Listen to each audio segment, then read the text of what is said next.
जब लग गुरु मिले न सांचा, तब लग गुरु करो 10 पांचा। क्या गुरु बदल सकते हैं? क्या गुरु बदलने से पाप लगता है? अध्यात्म के इस मैदान में आखिर सही गुरु कौन है? गीता जी में वर्णित तत्वदर्शी संत कौन है? इन सभी प्रश्नों के उत्तर जानने के लिए अवश्य सुनिए जगत गुरु तत्वदर्शी संत रामपाल जी महाराज के मंगल प्रवचन। अधन्या का अर्थ होता है अपनी हमारी देसी भाषा लोकल लैंग्वेज के अंदर अधन्या माने बिना दनाई। बिना दनाई जिसको सांड ने बैल ने टच ना कर रखा हो। अभी अधन्या माने कति कंवारी। अधन्या तो है बिना दनाई। वह चाहे 1-2 बार ब्याह पी रही हो गायें, नए दूध ना हुए तो उसको बिना दनाई का आकर के बिना दनाई है भी है। और अभी अधन्या का अर्थ है जो पूर्ण रूप से कंवारी। अभी अधन्या माने कति कंवारी गौवें। अब देखो उस सोम यानी उस अमर परमात्मा को जो शिशु रूप धारण करके प्रकट होता है। अभी माने सब पूर्ण रूप से, अधन्या माने अहिंसन यानी बिना धनाई यानी कति अनटच्ड, और देनव माने गौवें, देनव माने गौवें तृप्त करती हैं। बोलो सतगुरुदेव की जय हो।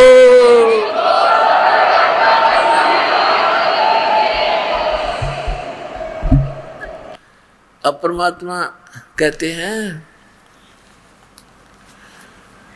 कि कह कबीर मिटाऊं सब रासा, कर मेरी पहचान मन ने की कर ले 2 दिन का मेहमान। कह कबीर तेरा मिटा दूं सारा रास्ता सारा झंझट, तो कर मेरी पहचान, मुझे पहचान ले मैं भगवान हूँ। मैं रोवत हूँ सृष्टि को, ये सृष्टि रोवे मोहे।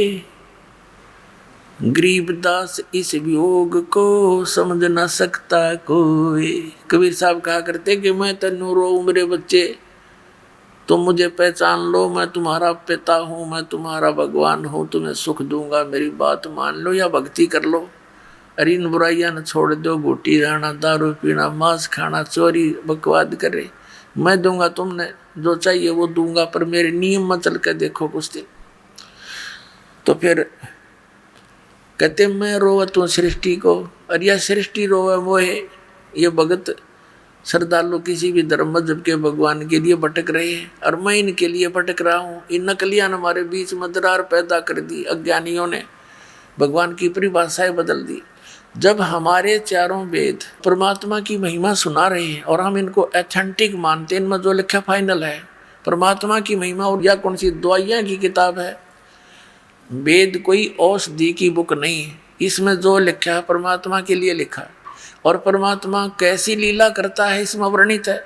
और किसने ऐसी लीला की है? He is God, he is God, वही परमात्मा। तो ये लीला उस कबीर परमात्मा ने की जिसको धानक कहा करते। और परमात्मा कहा करते मात पिता मेरे नाही, ना मेरे गरदासी, और मैं जुलाहे का सुत आन कहाया, हर जगत करे मेरी ऐसी। मैं तो अजर अमर अविनाशी, मैं तो पूर्ण परमात्मा हूँ। अब आपको आगे थोड़ा सा आधे घंटे के सत्संग में सारा निर्णय मिलेगा। अब परमात्मा 5 वर्ष के हो गए, और इस आध्यात्मिक मार्ग को पूर्ण रूप से सुचारू वो परमात्मा ही करके जाते, नहीं तो काल ने तो आग लगवा रखी होती है, परमात्मा का सिर पैर नहीं छोड़ रखा होता। तो उन्होंने बताया कि गुरु बिन माला फेरते, गुरु बिन देते दान, गुरु बिन दोनों निष्फल हैं, चाहे पूछो वेद पुराण। राम कृष्ण से कौन बड़ो, उन्हों भी गुरु कीन, 3 लोक के वेदनी, गुरु आगे आदीन। कहते तुम राम कृष्ण से तो किसी को बड़ा नहीं मानते, उन्होंने भी गुरु किया। कहते सब जग राम रटत है, और जान मुक्ति को धाम, और श्री राम ने वशिष्ठ जी गुरु बनाए, उनको दिया ओम नाम। कबीर साहब कहा करते तुम श्री रामचंद्र जी पुत्र श्री दशरथ इसको तुम मोक्ष का मालिक देने वाला दाता मान के तुम श्री राम की पूजा करते हो। और इस श्री राम ने वशिष्ठ ऋषि जी को गुरु बनाया था और उस वशिष्ठ ऋषि जी ने उसको ओम मंत्र जाप करने को दिया था। बता तुम रामचंद्र तो मोक्ष था और रामचंद्र जी का मोक्ष हुआ गुरु बनाकर, जिसा भी होना था स्वर्ग जैसे में जाना था वो भी उस तरीके से गया। इसलिए परमात्मा ने गुरु मर्यादा बनाने के लिए एक लीला करनी पड़ी कि आने वाले समय में, नहीं तो जैसे ये काल का पंथ चल पड़ा राधा स्वामी पंथ, शिवदयाल जी का कोई गुरु नहीं था हैं। अरिबदास ये कहता भाई ये नकली पंथ है, इसमें गुरु नहीं बनाया इनने। तो अगर परमात्मा कबीर साहब को तो आवश्यकता थी ही नहीं गुरु की, लेकिन हमारे लिए एक मर्यादा बनाने के लिए, नहीं तो आज वो ये कहते कबीर जी ने कौन सा गुरु बनाया था, और वहाँ पर डंडोरा पीटे हैं रामानंद जी को गुरु बनाया कबीर साहब ने। तो ये लीला करनी पड़ी दाता ने कि कहीं आने वाले समय में कच्चा काम ना रह जाए। समर्थ उसी को कहते हैं, सर्वज्ञ उसी को कहते हैं जो भविष्य में भी आने वाली त्रुटियों से हमें बचा गया। अब क्या किया मालिक ने कि लीला करी। जो 5 वर्ष के हो गए, एक गंगा नदी के ऊपर घाट बना हुआ था स्नान करने के लिए, और वहाँ पर ये महर्षि एक स्वामी रामानंद जी थे। उस समय कबीर परमेश्वर जी 5 वर्ष का लीला करते हुए शरीर था उनका, तो उस समय 104 वर्ष के थे स्वामी रामानंद जी महर्षि, और वो बड़े बोलबाला था उनका। सब ये मानते थे कि महर्षि रामानंद जी जो हैं वेदों गीता पुराणों के मर्मज्ञ ज्ञाता है। उन्होंने 1400 ऋषि बना रखे, ये प्रचारक। उनमें से एक अष्टानंद ऋषि था जो परमात्मा को आते हुए उसने देखा था सतलोक से, एक प्रकाश पुंजम रूप में, फिर बालक रूप दिखाई दिया था। वो भी उसी रामानंद ऋषि के शिष्य थे। रामानंद जी सुबह सुबह स्नान करने के लिए उस गंगा घाट पर जाते थे ब्रह्म मुहूर्त में।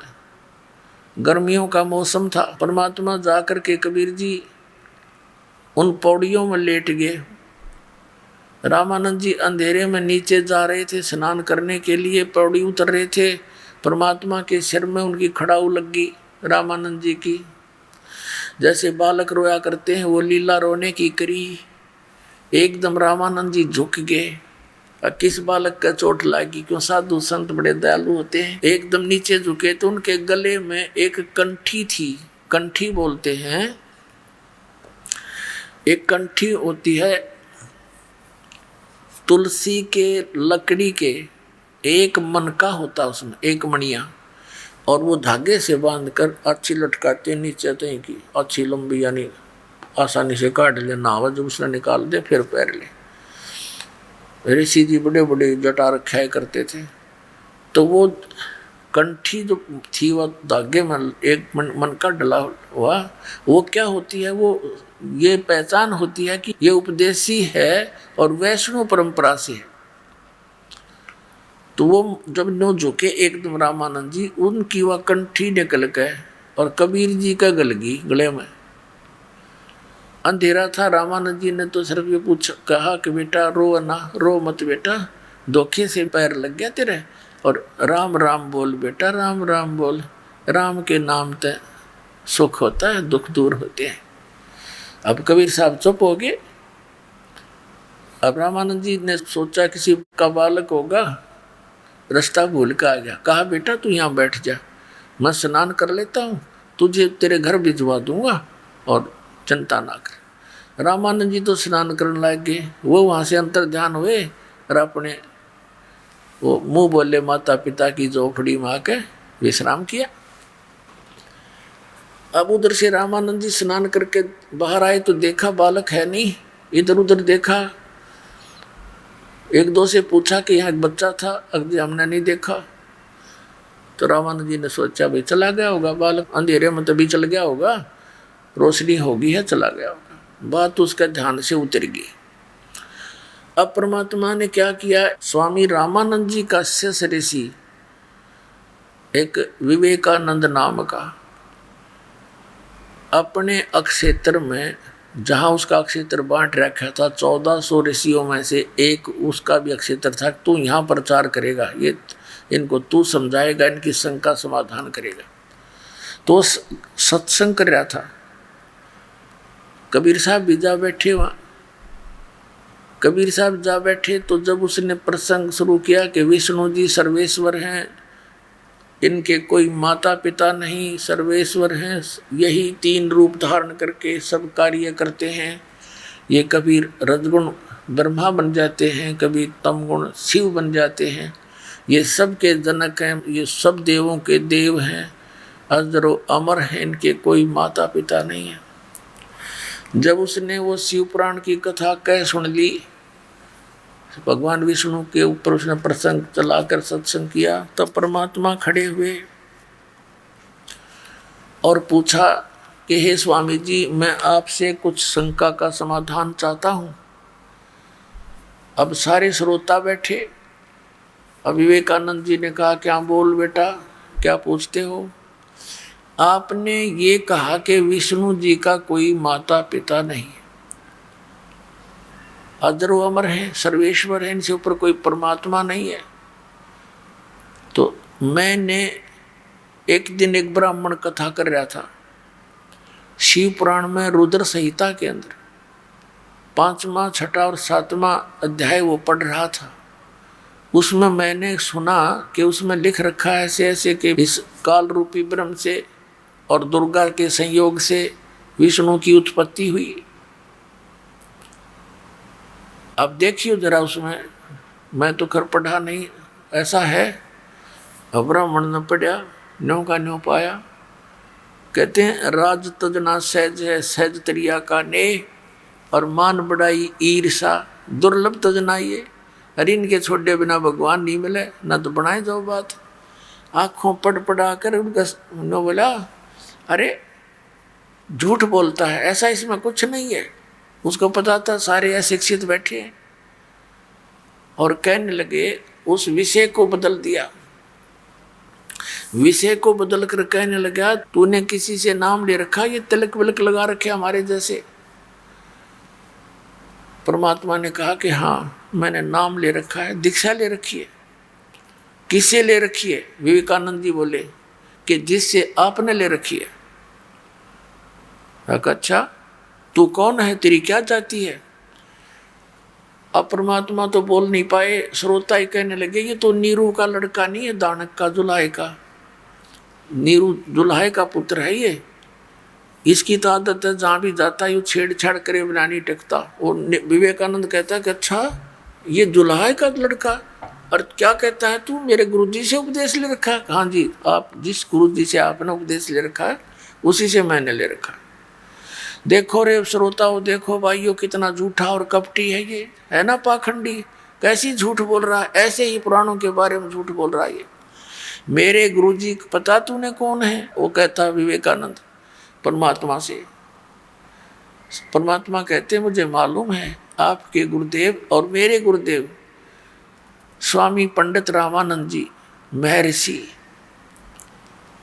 विवेकानंद कहता, क्या तूने उनसे उपदेश ले रखा? कहा, देख तेरे जैसा चलक सारा सौदा मेरे पास। विवेकानंद ने कहा, देखो भाइयों, कितना झूठा है। अब मैं गुरुजी के पास जाऊंगा, इसकी सारी हिस्ट्री पूछूंगा, और कल तुम भी आना वहां पर, सुबह देखना इसकी कैसी पिटाई गुरुजी करेंगे। अब उस विवेकानंद का आदेश, उसके सारे श्रोता पहुंच गए सुबह सुबह रामानंद जी की कुटिया पे। रामानंद जी के पास श्याम ने जाकर उस विवेकानंद ऋषि ने कहा, महाराज जी, हमारी तो नाक काट दी एक जुलाहे के बालक ने। हे परमात्मा, वो तो यूँ कह है कि मैंने स्वामी जी से नाम ले रखा है। हे दाता, हम कैसे बाहर निकलेंगे, कैसे शकल दिखाओगे जनता में? एक दानक का, शूद्र का लड़का आपको गुरु बताता फिरता, उसने बेइज्जती कर दी। अब रामानंद जी ने यह बात सुनी, नो कुदर गुस्से में हो गया कि उसको कल लाओ मेरे सामने पकड़ के, मैं तो इन शूद्रों को निकट भी नहीं आने देता। क्यों उनके नंबर कट जाए, जैनो बेरा पट जा। किसी ब्राह्मण ने शूद्र को उपदेश दे दिया तो उसके चेले भाग जाते। इस डर से उसने खूब आंखें लाल कर ली। अब सुबह सुबह वो विवेकानंद 8-9 और लेकर मस्टंडे और पहुंचा दानकों की दुल्हाओं की कॉलोनी में, उस बगड़ में। तो वहां वो घर पूछ रहे थे नीरू का। एक बहन आवे थी और एक भक्त व्यक्ति था, उनने देख लिया क्या क्या बात है, ये तो इनकी नीयत तो ठीक ना लगती, झगड़ा करने का उद्देश्य है, लठ ले रहे, डंडा ले रहे और पूछ रहे नीरू का घर। तो वो पूछ रहे थे, वो सुनते हुए निकट के जल्दी सी आगे और नीमा से आकर बताया कि नीमा, और तुम्हारा किसी से झगड़ा हो गया क्या? कई ब्राह्मण आ रहे डंडा लेकर तुम्हारा घर पूछ रहे। इधर से एक व्यक्ति हुई आकर उसने यही कहा कि पता नहीं क्या बात है, तुम्हारा कोई झगड़ा हो गया किसी से।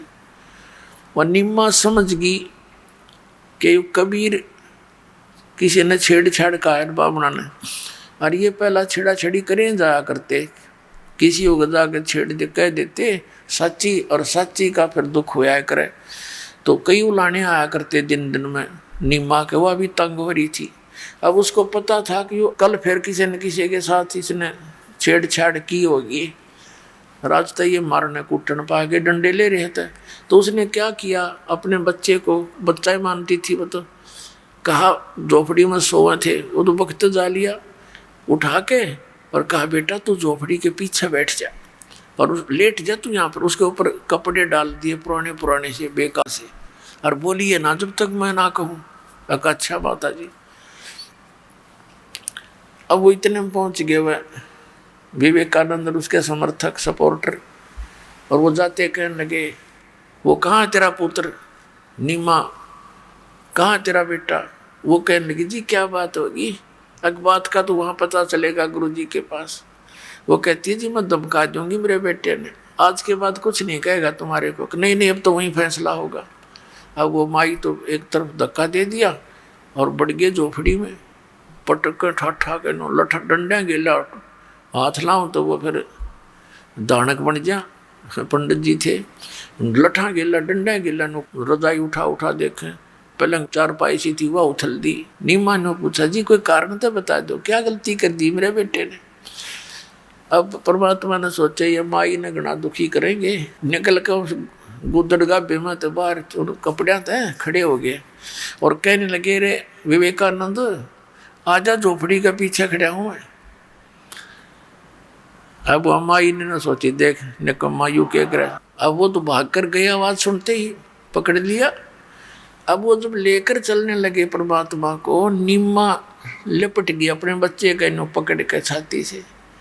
उन निकम्मा ने उसका इतने डंडे मार दिए, बेहोश कर दी। फिर पता लगा नीरू भाग्य आया, क्या क्या आवाज होगी, क्या बात, क्या शोर मच रहा है। वह बेहोश पड़ी, बच्चे को लेकर जा रहे हैं। भाग कर उसने भी छुटवाने की चेष्टा की, उसके भी कई लठ मार दिए, वो भी अचेत हो गया और उसको ले गए। पुण्यात्माओं, देवी पुराण में लिखा है 414 पृष्ठ पे कि कलयुग के ब्राह्मण जो सतयुग त्रेता द्वापर में राक्षस कहे जाते थे, वो कलयुग के ब्राह्मण है।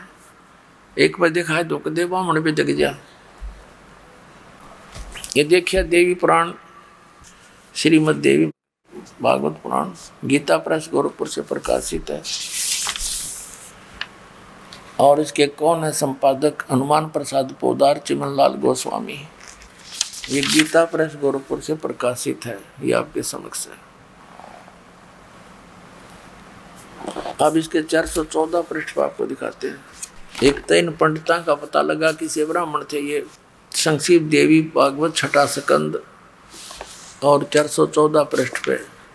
जन्मेजय ने पूछा महाभाग किस युग में कैसा धर्म का स्वरूप है, इस संपूर्ण विषय को विशेष रूप से बताने की कृपा कीजिए। व्यास जी बोले राजन, यह निश्चय कि सतयुग में ब्राह्मण वेद के पूर्ण विद्वान थे।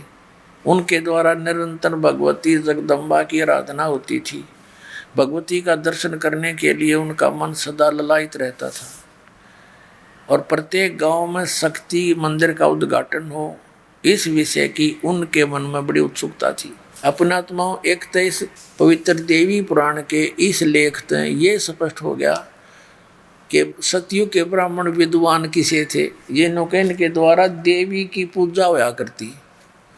और वेद में किधर देवी की पूजा का है किधर वर्णन, और जबकि देवी कहती है कि वेद के अतिरिक्त कोई साधना मत करो। और वेद में क्या मंत्र हैं आपको दिखाते हैं। वेद में क्या है देवी के द्वारा बताया, श्री देवी ने क्या बताया। 500 ये देखिएगा 565 थोड़ा सा दिखाएंगे झलक। ये 7वां स्कंद और संक्षिप्त देवी भागवत 562 पृष्ठ पर हिमालय राजा को ज्ञान देते हुए देवी के द्वारा हिमालय को ज्ञान उपदेश ब्रह्म स्वरूप का वर्णन। श्री देवी जी कहने लगी, पर्वतराज उस ब्रह्म का क्या स्वरूप है यह बतलाया जाता है। ये सारा कुछ वर्णन करके थोड़ा सा बताऊंगा इसमें। उसके विषय में क्या कहती है कि उस एकमात्र परमात्मा को ही जानो, दूसरी सब बातों को छोड़ दो। केवल एक परमात्मा की भक्ति करो और नहीं करनी, और उस अमृत रूप परमात्मा के पास पहुंचाने का यही पुल है। आगे देखो, इस आत्मा का ओम के जप के साथ ध्यान करो, इससे अज्ञान में अंधकार से सर्वथा परे और संसार समुद्र से उस पार जो ब्रह्म है उसको पा जाओगे, तुम्हारा कल्याण हो। और वो कहाँ रहता है? ओम नाम का जाप कर ब्रह्म को टारगेट बना। ब्रह्म का जाप ओम है और वह है यह है सबका आत्मा ब्रह्म, ब्रह्मलोक रूप दिव्य आकाश में रहता है। अब देवी क्या कह रही है? श्री देवी कह रही है कि और सब बात छोड़ दो, मेरी पूजा भी छोड़ दो, उस एकमात्र परमात्मा को ही जानो। किसका? उसका ओम नाम है और ब्रह्म का उद्देश्य मानकर उसका जाप करो और वो ब्रह्म। फिर देखो, ये इस आत्मा का ओम के जप के साथ ध्यान करो, इससे अज्ञान में अंधकार से सर्वथा परे समुद्र पार से जो ब्रह्म है उसको पा जाओगे। नहीं, ओम नाम ब्रह्म का है और वो ब्रह्म कहाँ रहता है? वह ये सब का आत्मा ब्रह्म, ब्रह्मलोक रूप दिव्य आकाश में सतीत वहाँ रहता है। देखो पुण्यात्माओं, व्यास जी को कितना ज्ञान है और क्या कह रहे हैं कि सतयुग के ब्राह्मण वेद के पूरे विद्वान थे और दुर्गा की पूजा करते थे। खाक विद्वान थे, वेदों का क्या पता था उनको। और देवी कह रही है मेरी भी पूजा छोड़ो, केवल ओम नाम है, ब्रह्म का जाप करो, वो ब्रह्म लोक में रहता है। और फिर देवी ने ये भी स्पष्ट किया है, ये देखिए 571 पृष्ठ पर दिखाते हैं कि वेद के अतिरिक्त किसी भी कोई साधना नहीं करनी चाहिए। ये 7वां स्कंद है, उसी में आगे चलकर देवी ने क्या बताया है, ये 570-71 पे ये श्री देवी जी कहती है राजन, ये आगे बता रही है, यहाँ बताया है 571 पृष्ठ पे, कहा कि वेद में कहे गए धर्म का परित्याग करके जो अन्य धर्म का अवलंब लेते हैं, राजा को चाहिए कि उन अधर्मी व्यक्तियों को अपने राज्य से निकाल दे। ब्राह्मण लोग उन अधर्मियों से न बात करें और न उन्हें अपनी पंक्ति में बैठावें। इस जगत में तरह तरह के अन्य जितने शास्त्र हैं वे सभी श्रुति और स्मृति के विरुद्ध होने के कारण तामसी कहे हैं। उन शास्त्रों के नाम है वाम, कपाल, कौलक और भैरवा गम। तो शिव ने मोह में डालने के लिए इन नकली शास्त्रों का प्रतिपादन किया। समझो, कहने का भाव ये है। अब क्या कहा कि उनमें कहीं कहीं वेद अविरुद्ध अंश भी हैं।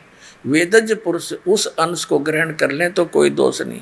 वेद से भिन्न अर्थ को स्वीकार करने के लिए द्विज सर्वथा अनधिकारी है। अतएव वैदिक पुरुष सम्यक प्रकार से प्रयत्न करके वेदों का ही आश्रय लें, यही शाश्वत धर्म है। अब बताओ, ये सतयुग के ब्राह्मणों ने ये नहीं पता कि वेदों में दुर्गा की पूजा को नहीं लिखी। और नो कहे व्यास जी के राजन सतयुग के ब्राह्मण वेद के पूर्ण विद्वान थे, दुर्गा की पूजा करते थे। वारे मैं ऋषियों, और दुर्गा कहती है कि मेरी पूजा छोड़ दे, सब बातों को छोड़ दे, ओम नाम है उस ब्रह्म का जाप करो और वो ब्रह्म लोक में रहता है। ये खाक विद्वान थे ऋषि, मैं ऋषि। अब देखो पुराणों में क्या लिखा, आगे देखो। अब 414 पे संक्षिप्त देवी भागवत और छठा स्कंद हमने ये पढ़ लिया। जन्मेजय ने पूछा, महाभाग किस युग में कैसा धर्म का स्वरूप है, इस संपूर्ण विषय को विशेष रूप से बताने की कृपा करिए। व्यास जी बोले, राजन, यह निश्चय कि सतयुग में ब्राह्मण हर वेद के पूर्ण विद्वान थे और उनके द्वारा निरंतर भगवती जगदम्बा यानी दुर्गा की आराधना होती थी। भगवती का दर्शन करने के लिए उनका मन सदा ललायित रहता था। प्रत्येक गांव में शक्ति यानी दुर्गा का मंदिर उद्घाटन हो, इस विषय की उनके मन में बड़ी उत्सुकता थी। अपने आत्माओं ये मंदिर का लठी ननगढ़वा रखे पंडिता ने और सतयुग तक करते आ रहे। वेद में लिखा है केवल एक ओम मंत्र है। पवित्र श्री मद्भगवत गीता जो है चारों वेदों का सारांश है।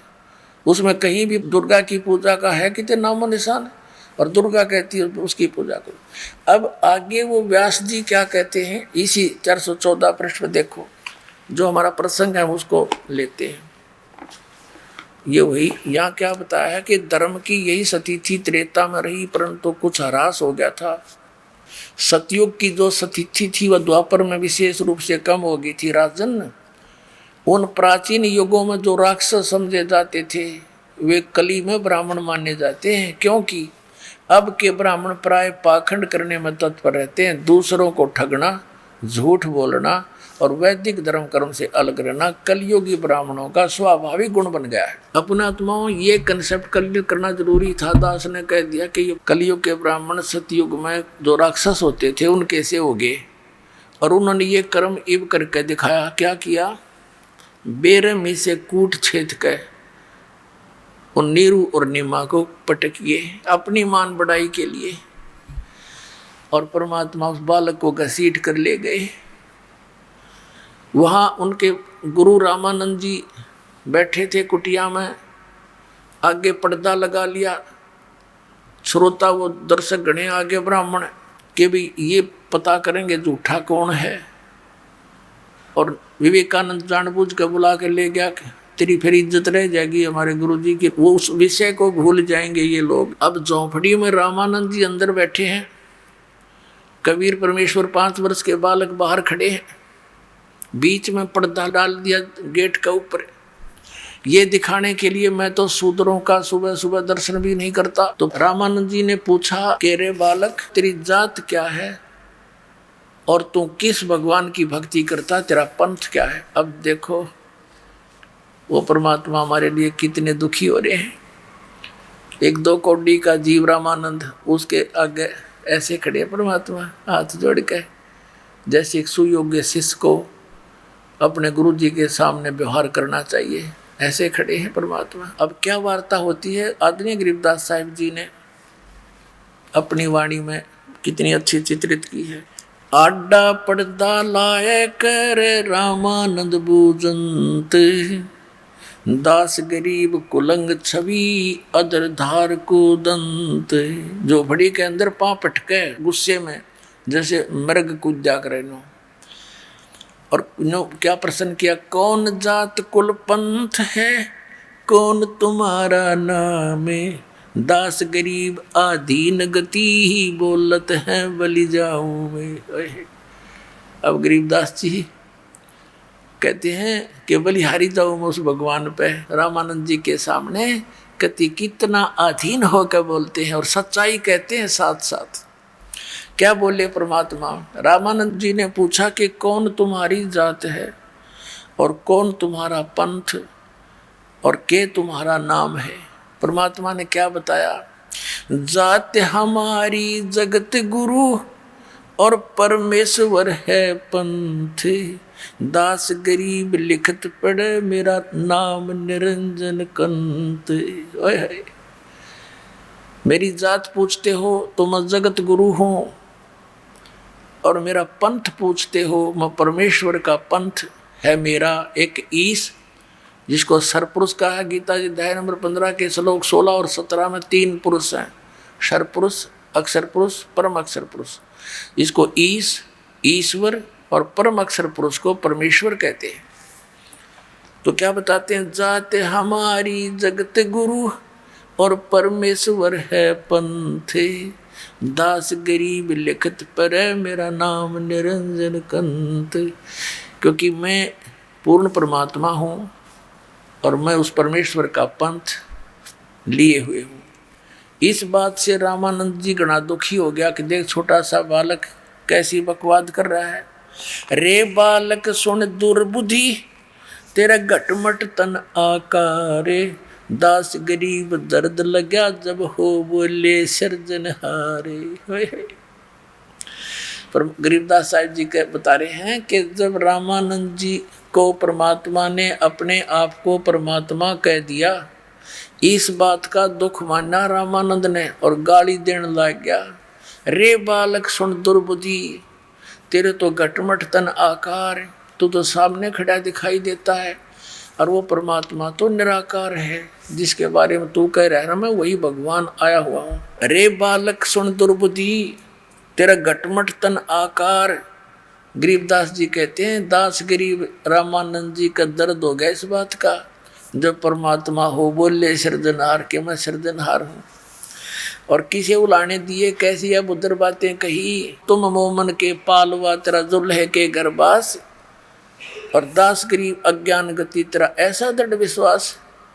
जैसे न्यो कहा कर तो उसके एक मुसलमान के टुकड़ा पर पलने वाला तो है और अपने आप को भगवान कह रहा है। मान बड़ाई छोड़ कर बोलो बालक बहन, दास गरीब अधमुखी एता तुम गठफैन। तर्क तलु से बोलते वो रामानंद सुरज्ञान, दास गरीब को जात है यू आखिर नीच निदान।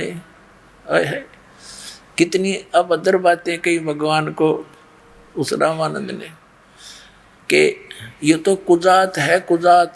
कुजात माने इसके माँ का बेरा ना बाप का, और किस जाति का कित पड़ा पाया यू।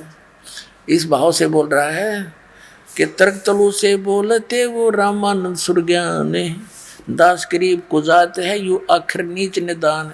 जो कहने लगे तो नीच है न शूद्र है ना, और इसकी जात का नहीं बेरा कुजात, और अपने आप को भगवान कह कुछ भी बकवाद कर सकता है ऐसा व्यक्ति।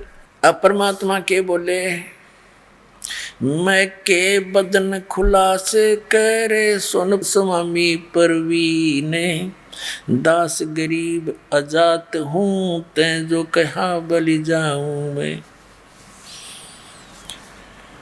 मैं के बदन खुलास करे सुन स्वामी परवीन, दास गरीब मनी मरे है मैं आजज आदीन। अब क्या बताने लगे परमात्मा अपनी सती थी। मैं अवगत गत से परे और तेरे चार वेद से दूर, दास गरीब दसों दशा में सकल संद भरपूर। मेरी महिमा तो है इन वेदों में, लेकिन इनसे दूर यानी इनमें वर्णित विधि से मेरी प्राप्ति नहीं हो सकती। सकल सिंध भरपूर हूँ खालिक हमरा नाम, दास गरीब आजाद हूँ तै जो कहा बलि जाऊं मैं। देखो सुयोग्य शिष्य की कैसी भूमिका करते हुए कहते हैं कि हे गुरुदेव आप मेरे गुरुजी हैं, आप मुझे कुजात कहो नीच कहो सिरोधार्य है, लेकिन मैं इस जात जूत से परे हूँ, मेरी कोई जात नहीं, और बाकी आपने जो कहा वो सिरोधार्य है। लेकिन सच्ची मैं हूँ वही जो आपको बता रहा हूँ। ए स्वामी सृष्टा में और सृष्टि हमारे तीर, दास गरीब अधर बसूं मैं अवगत सत कबीर। मैं ऊपर सतलोक में रहता हूँ, सुन रामानंद राम में, और मैं बावन नरसिंह, दास गरीब सर्व कला मैं व्यापक सर्वंग। मेरी ही सत्ता सबके ऊपर है। और सुन रामानंद राम में, मैं बावन नरसिंह, ये नरसिंह बनकर मैं ही आया था, प्रहलाद को बचाया था। और नाम विष्णु का, मैंने विष्णु रूप धारण कर लिया, क्यों विष्णु का पुजारी था, राज्य हो जाएगा बालक। कहते हैं सुन रामानंद राम में, और मैं बावन नरसिंह, दास गरीब सर्व कला मैं व्यापक सर्वंग। फिर क्या बताते, ए स्वामी सृष्टा में और सृष्टि मेरे तीर, दास गरीब अधर बसूं अवगत सत कबीर। अब रामानंद जी ने सोचा इतना कॉन्फिडेंस से यू बालक बोल रहा है, इसने तो बात बढ़ा दी। फिर कहने लगा मैं पहले अपनी कुछ पूजा कर लेता हूं, तू बैठ जा एक तरफ। पर्दे के पीछे से बात हो रही है ये। अब वो पर्दे से पीछे कहने लगा मैं थोड़ी पूजा कर लूँ, अपनी नित्य नियम कर्मकांड करता था वो। और परमात्मा बाहर खड़े रहे।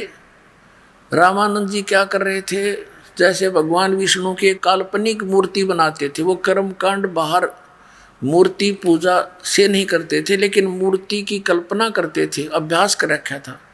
ध्यान में बैठते ही मूर्ति दिखे विष्णु भगवान की। और वो कर्मकांड में क्या होता है कि प्रतिदिन उसको नुहाते हैं मूर्ति को, तो ऐसे प्यारे ढंग से जैसे श्रद्धा बनाए रखने के लिए गंगा जल लाए हों रामानंद जी, जैसे कल्पना होती है सौपन सा।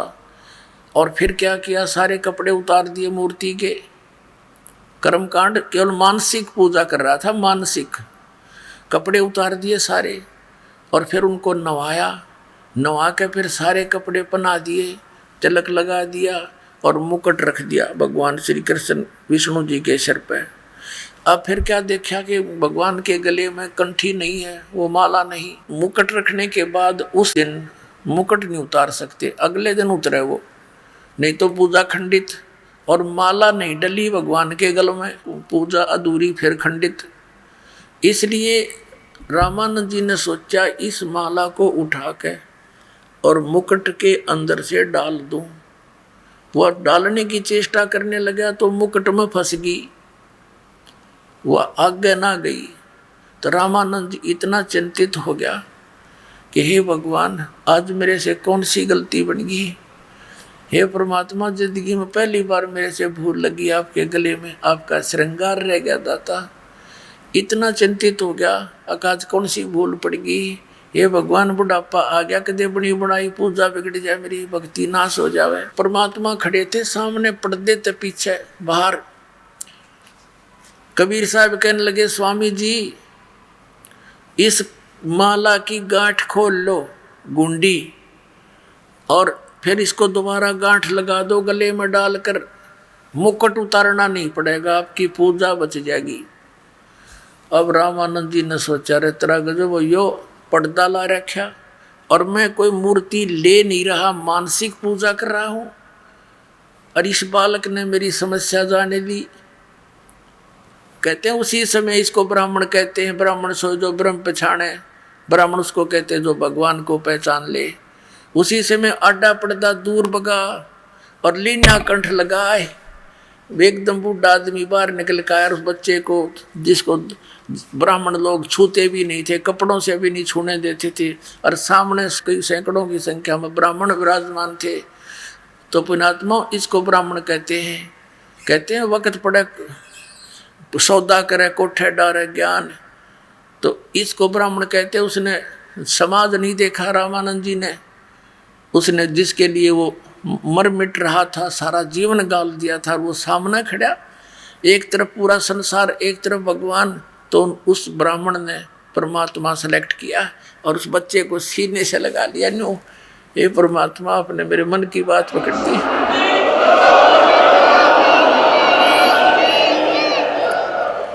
हे भगवान, आप तो परमात्मा हो, आपने मेरे मन की बात बता दी, आप समर्थ हो, बीच में पर्दा, कोई मूर्ति भी नहीं।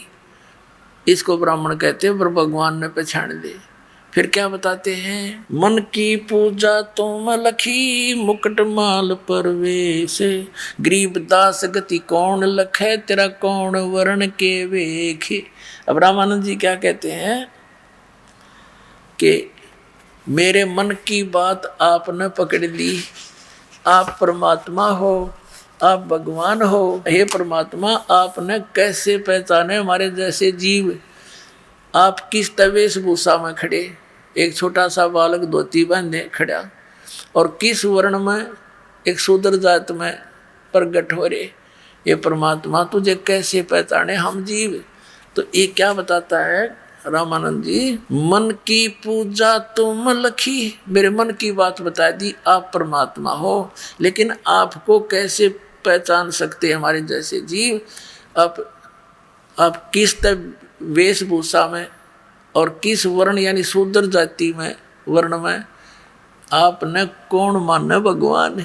तो तो परमात्मा कहते जो देखेगा मेरे धाम को सो जानते मुझ, गरीबदास तो से कहूँ सुन गायत्री गुज। अब परमात्मा ने तो उन सामने खड़े उनकी फड़क भी निकालनी थी ना। रामानंद जी का फिर मन बदल दिया, कहने लगा बच्चा एक बात बता, आपने झूठ क्यों बोली? परमात्मा बोले मैंने क्या झूठ बोल दी स्वामी जी, कि आपने इनको बताया कि मेरे से आपने दीक्षा ले रखी है, ये झूठ बोला आपने। परमात्मा बोले नहीं स्वामी जी, याद करो एक दिन आप स्नान करने गए थे, मैं पैड़ियों में लेट रहा था, आपकी खड़ाऊ मेरे लग गई थी सिर में और मैं रोऊं था, आपने मेरे सिर पर हाथ रख के कहा था बेटा राम राम बोलो, राम राम बोलो, और मैं आपका चेला, आप मेरे गुरुजी हो गए। तब वो कहने लगे बच्चा वो तो एक छोटा सा लड़का था, 2-2.5 वर्ष के बालक का रूप बना के प्रकट हुए थे परमात्मा। 2-2.5 साल के बालक का रूप बना के पेड़ियां में लौट गए, और ओरिजिनल वैसे उनका रूप था 5 वर्ष का। तो 2.5 वर्ष के बच्चे का और 5 वर्ष के बच्चे के शरीर का डबल डिफरेंस हो जाता है, और वहाँ खड़े वो 5 वर्ष के रूप में उस झोपड़ी के सामने।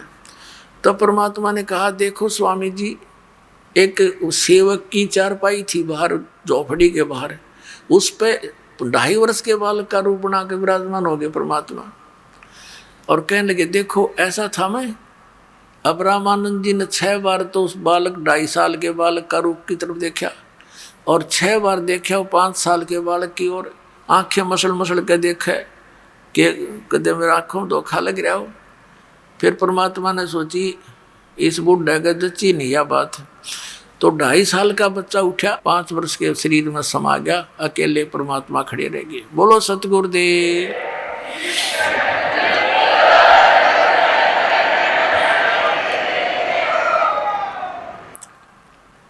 अब रामानंद जी ने फिर कहा कि बच्चा चलिए बात तो तेरी मान गया मैं, लेकिन मैं आप कह रहे हो कि मेरे को राम राम जाप दिया आपने, मैं राम राम तो जाप नहीं देता।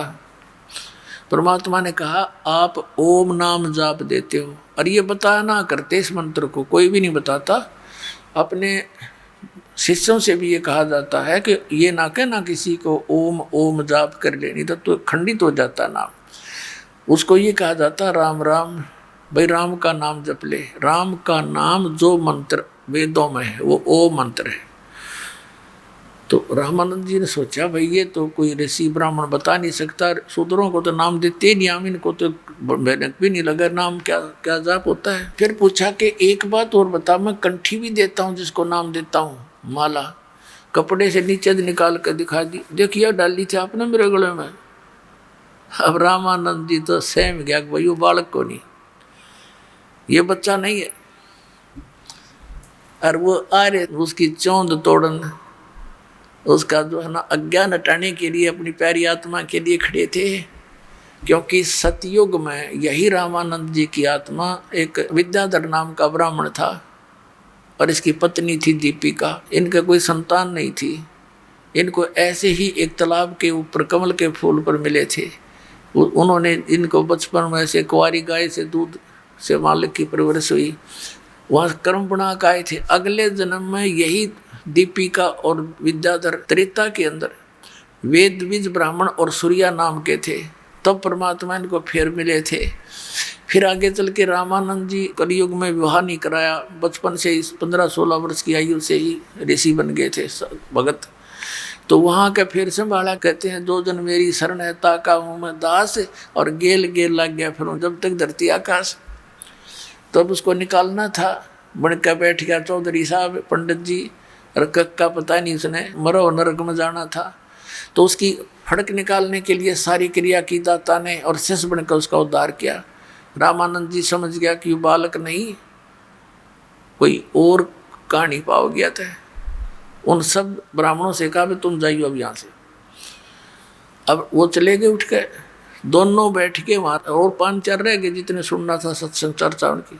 तब परमात्मा ने पूछा कि हे स्वामी जी आप किसकी पूजा करते हो? रामानंद जी ने कहा मैं विष्णु भगवान की पूजा करता हूँ, और विष्णु भगवान सर्वेश्वर हैं, ये हर महेश्वर हैं, इनका कोई माता पिता नहीं। परमात्मा ने कहा आप देखिएगा देवी पुराण में आप देखिएगा, शिव पुराण के इसी स्कंद में।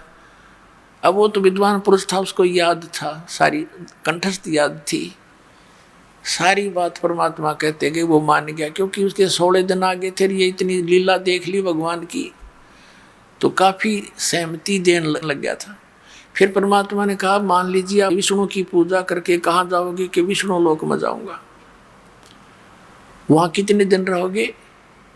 स्वर्ग में, विष्णु के लोक में भी एक स्वर्ग है।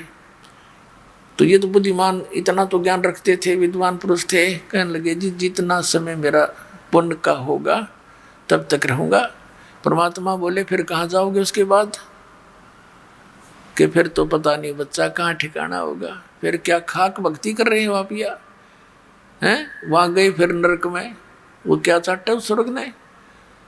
मैं आपको बताता हूँ, सतलोक जहाँ जाने के बाद फिर कभी लौटकर संसार में नहीं आते। गीता जी अध्याय नंबर 15 के श्लोक नंबर 1 से लेकर 4 और 16-17 में ये स्पष्ट वर्णन है। 18वें अध्याय के 62वें श्लोक में तो रामानंद जी के तो श्लोक याद थे सारे, ब्राह्मण था, सारी बात याद थी। कहाँ? 15वें अध्याय के 4थे श्लोक में लिखा है, गीता ज्ञानदाता जिसको तुम, परमात्मा ने पूछा कि गीता जी का ज्ञान किसने दिया? स्वामी जी, कि श्री कृष्ण जी ने। हाँ, परमात्मा से बता, इन बालका नहीं पता गीता जी का ज्ञान किसने दिया। परमात्मा ने कहा कि श्री कृष्ण जी में प्रवेश करके इस काल भगवान ज्योति निरंजन स्वरूप ने, इसने ब्रह्म ने दिया ये ज्ञान। और इसमें क्या कहता हुआ अपने चल मान लीजिए आप श्री कृष्ण को मान कर चलो, और श्री कृष्ण जी विष्णु, हाँ जी, तो वो विष्णु जी तो कह रहा है श्री कृष्ण जी मान ले, 4थे अध्याय के 5वें और 9वें श्लोक में, अर्जुन तेरे और मेरे बहुत जन्म हो चुके, तू नहीं जानता, जानता हूँ। गीता अध्याय नंबर 2 के श्लोक 12 में, अध्याय नंबर 10 के श्लोक नंबर 2 में ये स्वीकार करता है कि मेरे और तेरे बहुत जन्म हो चुके, मेरी उत्पत्ति होती है, मेरी उत्पत्ति कोई देवता लोग नहीं जानते। और आपको इन्ना विनाशी रामानंद जी का पसीने आ गए। सच्ची है, रोज पढ़ा करते कदे मन में नहीं आई यह बात।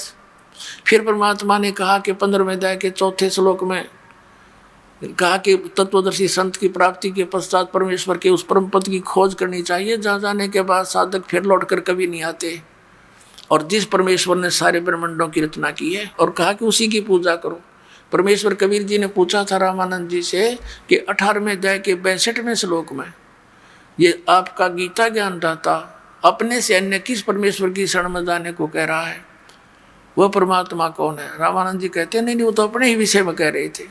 जब परमात्मा ने डिटेल से बताया कि वो अपने विषय में तो ये कह रहा है मेरे और तेरे तो जन्म मृत्यु होते हैं, और 15वें अध्याय के 4थे श्लोक में कहा है कि ऐसे ऐसे उस परमेश्वर की उस परम पद की खोज करनी चाहिए जहाँ जाने के बाद साधक फिर कभी लौट कर नहीं आते, जिसने सब ब्रह्मांडों की रचना की और कंसेप्ट क्लियर कर दिया कि उसकी भक्ति करो और सब पूजाएं त्याग दो। उसमें स्पष्ट किया केवल उसकी भक्ति करो। और गीता अध्याय नंबर 15 के श्लोक 16 और 17 में 3 पुरुष हैं स्वामी जी। अब स्वामी जी के वो तो याद थे सारे श्लोक तक, हाँ, सरपुरुष और अक्षर पुरुष और उत्तम पुरुष है तू अन्य, वो परम अक्षर ब्रह्म है जो गीता जी अध्याय नंबर 7 के श्लोक नंबर 29 में कहा कि तत्ब्रह्म को जानकर सब जातम को जानकर तो प्राणी केवल जरा और मन से छूटने की चेष्टा करता है। अर्जुन ने पूछा 8वें अध्याय के प्रथम मंत्र में गीता जी में कि किम तत्ब्रह्म, तो गीता ज्ञानदाता ने 8वें अध्याय के 3रे श्लोक में बताया कि वो परम अक्षर ब्रह्म है, वो गीता ज्ञानदाता से अन्य है स्वामी जी। और गीता जी अध्याय नंबर 8 के श्लोक नंबर 5 और 7 में गीता ज्ञानदाता अपने विषय में बताता है मेरी भक्ति करे और तो मुझे ही प्राप्त होगा, लेकिन युद्ध करना पड़ेगा, शांति नहीं हो सकती। अपने पूजा का मंत्र बताता 8वें अध्याय के 16वें श्लोक में ओम इति एक अक्षरम ब्रह्म विवारण माम अनुसमण्य प्रियाति तन देह सयाति परमाम गति। मेरा एक ओम अक्षर है मुझ ब्रह्म का, जो ओम का जाप करते हुए शरीर छोड़ कर जाता है, ओम से मिलने वाली जो परम गति वो प्राप्त होगी। 8वें अध्याय के 16वें श्लोक में और कहा कि ब्रह्मलोक, क्योंकि ओम से ब्रह्म प्राप्ति ब्रह्मलोक में रहता है, अभी आपने देवी पुराण में देखा। तो ब्रह्म लोक में गए हुए प्राणी भी जन्म मृत्यु में है, तो तेरे ओम नाम से भी हुई परम गति भी यूजले से जन्म मृत्यु होती है। 8वें अध्याय के गीता जी के 8, 9, 10 श्लोक में गीता ज्ञानदाता अपने से अन्य उस परम अक्षर ब्रह्म के बारे में कहता, उसकी भक्ति करेगा तो उसको प्राप्त होगा। उसके मंत्र के लिए 17वें अध्याय के 23वें श्लोक में गीता जी में कहा है कि ओम तत्सति निर्देश ब्रह्म त्रिविध समर्थ है।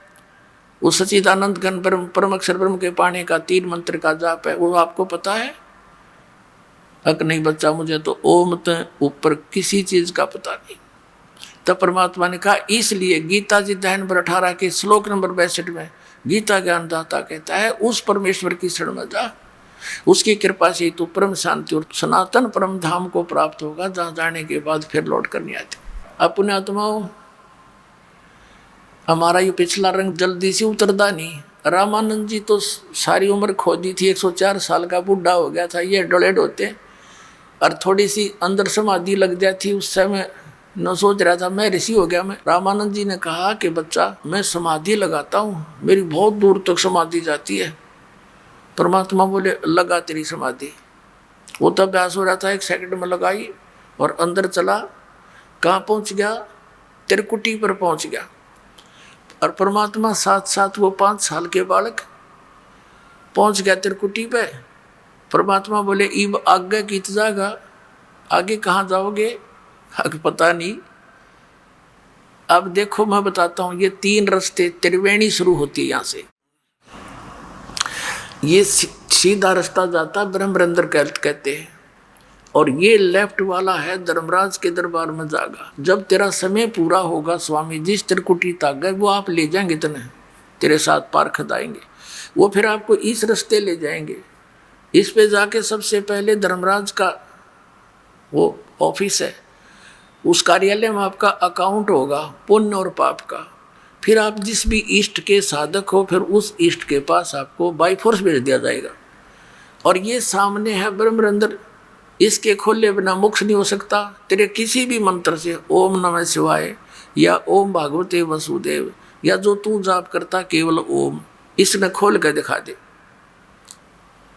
जैसे सपने में बात हुआ करे, ऐसा हो रहा है उसकी बात। रामानंद जी ने सारे जंतर मंत्र बोल दिए, सामने का ब्रह्मरंध्र नहीं खुला। तब परमात्मा ने कहा, मैं खोल के दिखाऊं? इसने कहा जी। परमात्मा ने सतनाम का जाप किया, 2 अक्षर के, कि मैं अपना मंत्र जाप करता हूँ वो सतनाम। तो जो ही सतनाम का जाप किया, वो पट दे ही रास्ता खुल गया और कहने लगे मेरे साथ साथ। उनके ऊपर जाते हो फिर बंद हो गया। अब आगे जाकर क्या देखा? परमात्मा ने बताया कि ये बैठा तेरा ज्योत निरंजन, जिसको तुम निराकार बताते हो, 1 लाख मानव शरीरधारी प्राणियों को इस तपस्या पे भून कर खाता। देख वो बैठा, और इसके सिर पे पैर रख कर चलेंगे ऊपर। उस 11वें द्वार पर बैठा है यू काल। तो परमात्मा ऊपर लेकर गए, इस परब्रह्म के अक्षर पुरुष के साथ संग ब्रह्मांड पार करके, भौर गुफा पार करके सचखंड में ले गए, साथ में वो बालक रूप में और रामानंद जी की आत्मा। ऊपर जाके क्या देखा कि तेजों में परमात्मा, जैसे आपने देखा सुना पढ़ा था कल जन्म साखी के अंदर के सचखंड में, नानक साहब ने तेजों में तखत और तेजों में लोक में एक विष्णु रूप में भगवान देखा। विष्णु का अर्थ वैसे तो पूर्ण परमात्मा ही होता है जो सबका धारण पोषण करे, लेकिन उस वेदों में वर्णित विष्णु के आधार पर काल ने अपने पुत्र का नाम विष्णु रख लिया। जैसे होम मिनिस्टर तो सेंटर का भी है, होम मिनिस्टर अपने हरियाणा का भी है, लेकिन दिन रात का अंतर है। अब जब परमात्मा 5 वर्ष के बालक ऊपर गए तो वहाँ एक तेजो में शरीर में परमात्मा खुद भी विराजमान है, अन्य रूप में। उनके एक रोमकूप में करोड़ सूर्य करोड़ चंद्रमा मिला दे, वह भी फीकी रोशनी। तो 5 साल के बालक ने चंवर उठाया और उस पर चंवर करने लग गए उस तेजो में शरीर वाले भगवान पे। तो रामानंद जी ने सोचा ये है परमात्मा परम अक्षर ब्रह्म जो तख्त पर बैठा। और कबीर जी तो यहाँ के कोई नौकरगण होंगे। इतने में क्या हुआ, तेजो में शरीर तो खड़ा हो गया और वो 5 वर्ष के बालक बैठ के अनंत कोट ब्रह्मांड के सिंहासन पर कूद के और फिर वो चौर करने लग गया, वो तेजो में शरीर वाला भगवान। रामानंद जी सोचने लगे ये लीला मेरे समझ में नहीं आई, ये क्या हो रहा है। इतने में वो तेजो में शरीर उस 5 वर्ष के बालक के रूप में समा गया, चौर अपने आप होने लगा। फिर परमात्मा ने कहा कि रामानंद ए स्वामी सृष्टा में और सृष्टि हमारे तीर और दास गरीब अदर बसूं अवगत सत कबीर।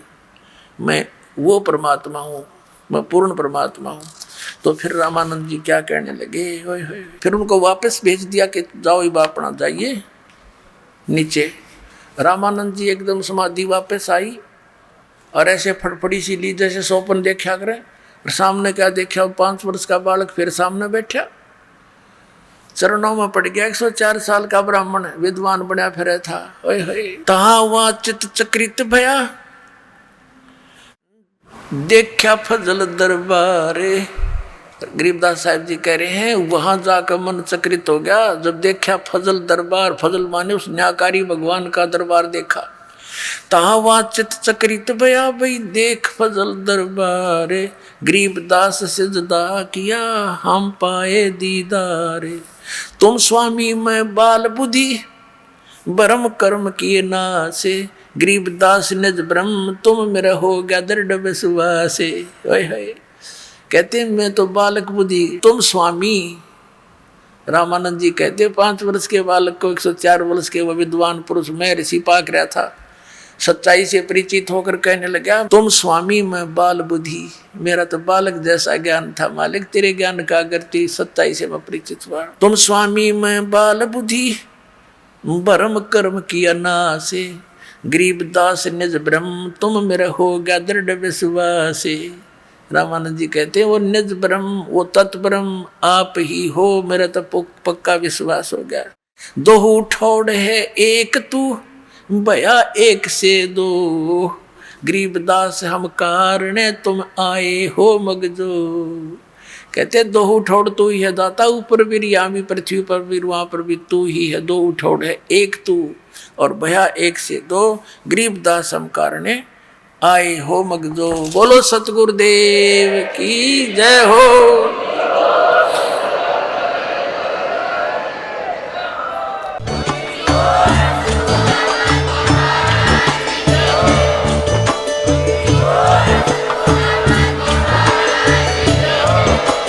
आप सुन रहे थे जगत गुरु तत्वदर्शी संत रामपाल जी महाराज जी के मंगल प्रवचन। अधिक जानकारी के लिए विजिट कीजिए हमारी वेबसाइट www.jagatgururampalji.org। संत रामपाल जी महाराज जी के शुभ आशीर्वाद से पूरे विश्व भर में 500 से भी ज्यादा नाम दीक्षा केंद्र हैं, जिन पर संत रामपाल जी महाराज जी द्वारा ऑनलाइन निशुल्क नाम दीक्षा दी जा रही है। अपने नजदीकी नाम दीक्षा केंद्र का पता करने के लिए संपर्क करें 8222880541।